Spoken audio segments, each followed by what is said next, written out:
Hi guys, welcome to day one of our Harry Potter read aloud. We're going to pick up right where we left off when we left school.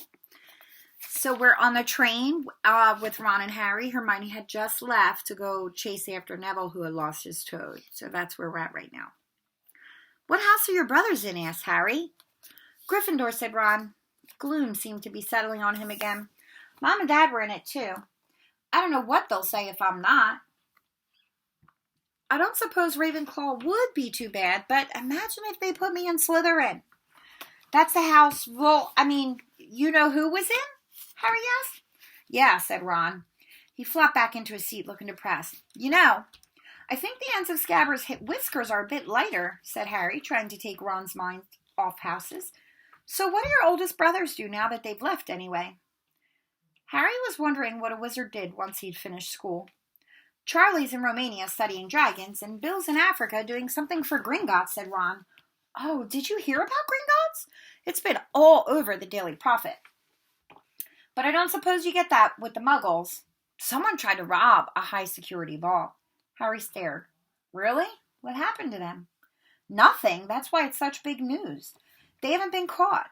My dad says it must have been a powerful dark wizard to get round Gringotts, but they don't think they took anything. That's what's odd. Of course, everyone gets scared when something like this happens in case you know who's behind it. Harry turned this news over in his mind. He was starting to get a prickle of fear every time "you know who" was mentioned. He supposed this was all part of entering the magical world, but it had been a lot more comfortable saying Voldemort without worrying. What's your Quidditch team? Ron asked. I don't have any, Harry confessed. What? Ron looked dumbfounded. Oh, you wait. It's the best game in the world. And he was off, explaining all about the 4 balls and the positions of the 7 players, describing famous games he'd been to with his brothers and the broomstick he'd like to get if he had the money. He was just taking Harry through the finer points of the game when the compartment door slid open yet again. But it wasn't Neville the Toadless Boy or Hermione Granger this time. 3 boys entered, and Harry recognized the middle one at once. It was the pale boy from Madame Malkin's robe shop. He was looking at Harry with a lot more interest than he'd shown back in Diagon Alley. Is it true? He said. They're saying all down the train that Harry Potter's in this compartment. So it's you, is it? Yes, said Harry. He was looking at the other boys. Both of them were thick-set and looked extremely mean. Standing on either side of the pale boy, they looked like bodyguards. Oh, this is Crabbe and this is Goyle, said the pale boy carelessly, noticing where Harry was looking. And my name's Malfoy, Draco Malfoy. Ron gave a slight cough, which might have been hiding a snicker. Draco Malfoy looked at him. Think my name's funny, do you? No need to ask who you are. My father told me all the Weasleys have red hair, freckles, and more children than they can afford. He turned back to Harry. You'll soon find out. Some wizarding families are much better than others, Potter. You don't want to go making friends with the wrong sort.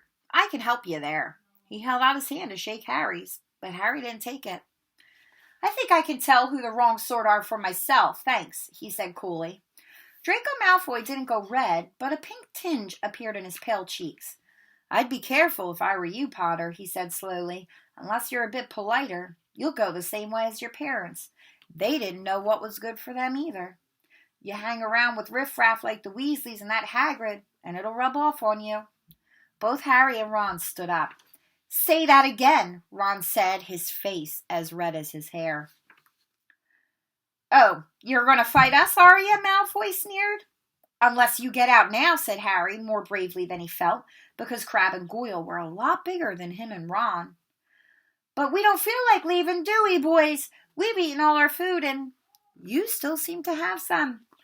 Goyle reached toward the chocolate frogs next to Ron. Ron leapt forward, but before he'd so much as touched Goyle, Goyle let out a horrible yell. Scabbers the rat was hanging off his finger, sharp little teeth sunk deep into Goyle's knuckle. Crabbe and Malfoy backed away as Goyle swung Scabbers round and round, howling, and when Scabbers finally flew off and hit the window, all 3 of them disappeared at once. Perhaps they thought there were more rats lurking among the sweets, or perhaps they'd heard footsteps, because a second later Hermione Granger had come in. What has been going on? She said, looking at the sweets all over the floor and Ron picking up Scabbers by his tail. I think he's been knocked out, Ron said to Harry.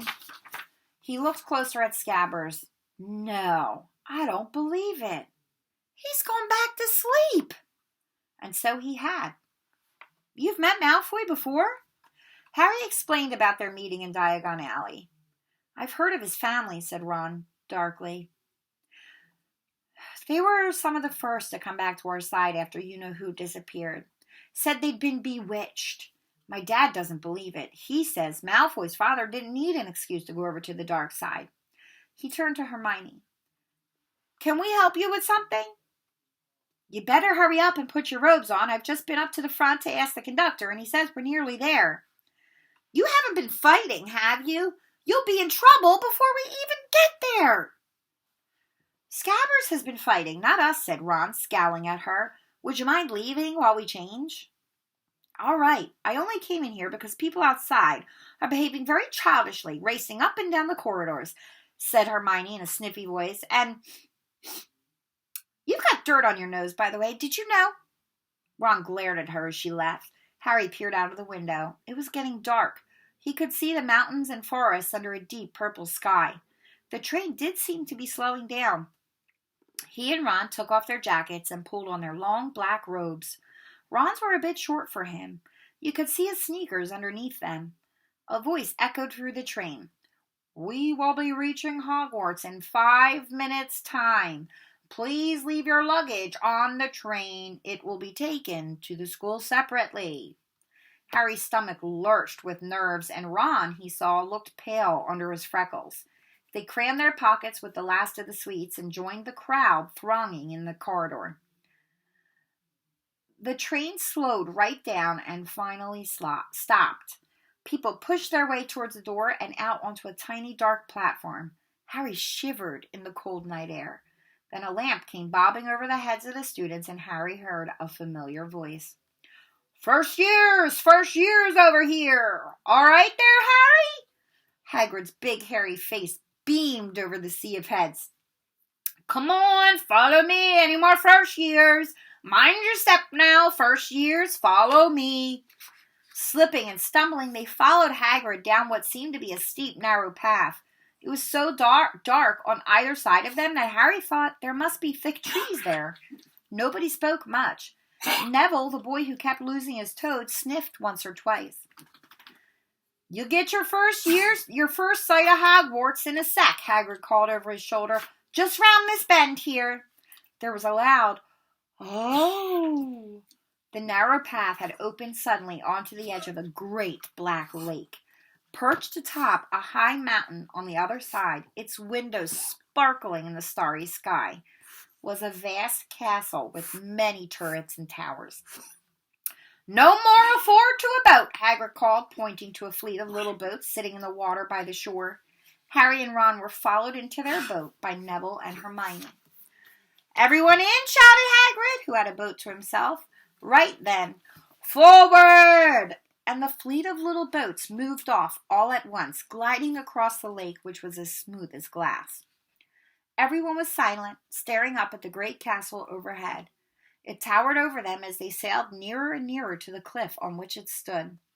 Heads down, yelled Hagrid as the first boats reached the cliff.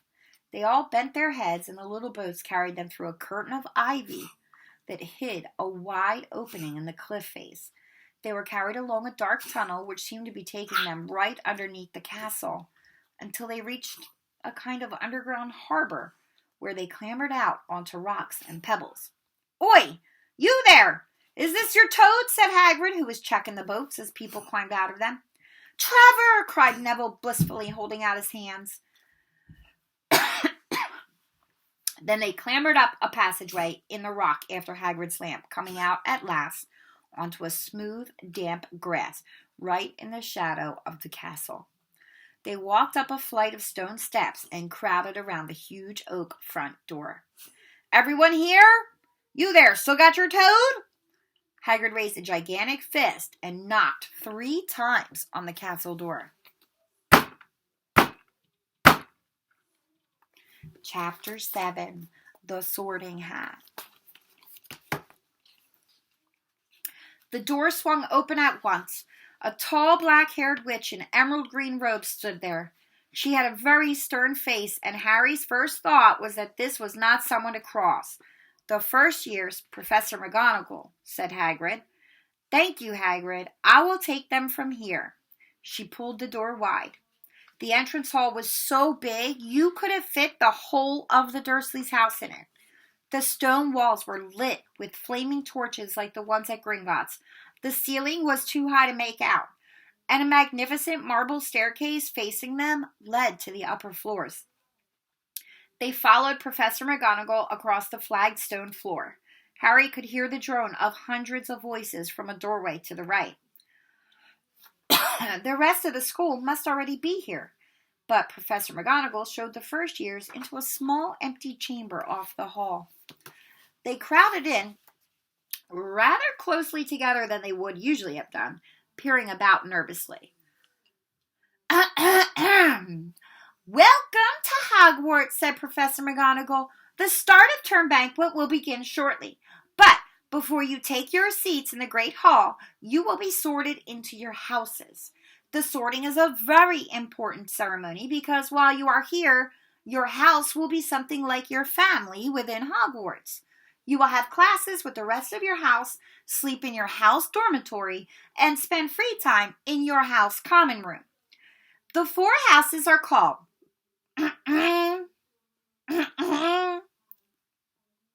Gryffindor, Hufflepuff, Ravenclaw, and Slytherin. Each house has its own noble history, and each has produced outstanding witches and wizards. While you are at Hogwarts, your triumphs will earn you house points, while any rule breaking will lose house points. At the end of the year, the house with the most points is awarded the House Cup, a great honor. I hope each of you will be a credit to whichever house becomes yours. The sorting ceremony will take place in a few minutes in front of the rest of the school. I suggest you all smarten yourselves up as much as you can while you are waiting." Her eyes lingered for a moment on Neville's cloak, which was fastened under his left ear, and then on Ron's smudged nose. Harry nervously tried to flatten his hair. "I shall return when we are ready for you," said Professor McGonagall. "Please wait quietly." She left the chamber. Harry swallowed. "How exactly do they sort us in the houses?" he asked Ron. "Some sort of test, I think. Fred said it hurts a lot, but I think he was joking." Harry's heart gave a terrible jolt. A test in front of the whole school? But he didn't even know any magic yet. What on earth would he have to do? He hadn't expected something like this the moment they arrived. He looked around anxiously and saw that everyone else looked terrified too. No one was talking much, except Hermione Granger, who was whispering very fast about all the spells she'd learned and wondering which one she'd need. Harry tried hard not to listen to her. He'd never been more nervous. Never, not even when he'd had to take a school report home to the Dursleys, saying that he somehow turned his teacher's wig blue. He kept his eyes fixed on the door. Any second now, Professor McGonagall would come back and lead him to his doom.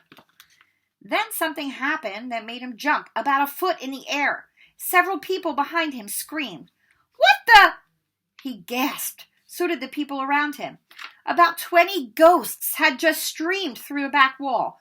Pearly white and slightly transparent, they glided across the room, talking to one another and hardly glancing at the first years. They seemed to be arguing.